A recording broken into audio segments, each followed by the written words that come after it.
Today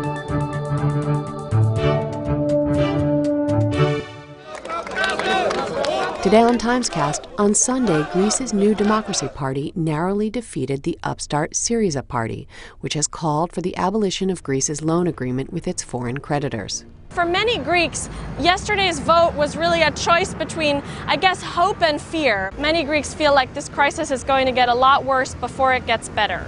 Είμαι εκπαιδευτικός και με έχει επηρεάσει και οικονομικά, στη ρύθμιση του μισθού μου, στη ρύθμιση της αγοραστικής αξίας των χρημάτων που παίρνω. Από εκεί και πέρα δεν χρηματοδοτείται όσο θα έπρεπε η παιδεία, άρα μεγάλα προβλήματα στην εκπαίδευση. Even when New Democracy does form a government, the problems start there. This government will have to do extraordinarily unpopular things. It needs to identify the equivalent of about 5% of Greece's GDP to cut before 2014. The fact that the Syriza party did not place first indicates that it will be a very vocal opposition. It will cause trouble for whatever government wants to do these cuts. Η Δημοκρατία σαν πρώτο κόμμα και βέβαια θα πρέπει να συνεργαστεί έτσι με κάποιο άλλο και πρέπει να γίνει άμεσα κυβέρνηση και με εργασία, πιστεύω. Και από την άλλη μεριά. The government will probably try to negotiate with Greece's foreign creditors for a little bit more leeway, but it's unclear how much room Europe will actually give them. It doesn't want to send a message to Spain, which just needed a bailout for its banks, and even for Italy, a huge country that's too big to bail out and too big to fail. Europe probably doesn't want to concede too much to Greece because it would send a bad message to those other countries. Χρειάζονται πιο απαλά μέτρα για το λαό. Γιατί έχει πληγεί η μεσαία τάξη, στην οποία ανήκω και εγώ.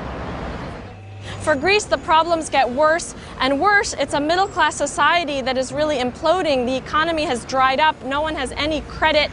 It's a country, as one woman put it to me, that is walking towards death.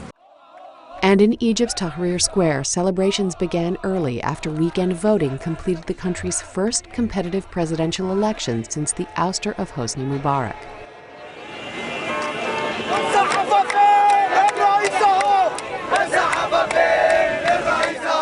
I am so happy. It's like after we knocked down Mubarak. It's like we took Mubarak off today.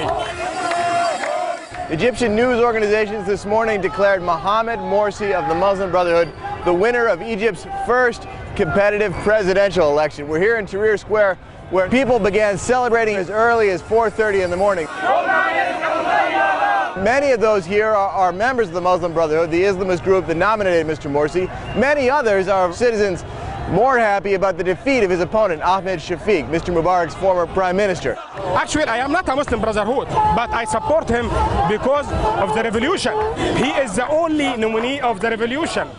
No one else. Shafiq is part of the old regime. If we take him back, it will be over for us. We step down the man of Mubarak. It's called Shafiq. The Muslim brothers, at this time, we need them. At the first, it will be difficult because the last system will attack them.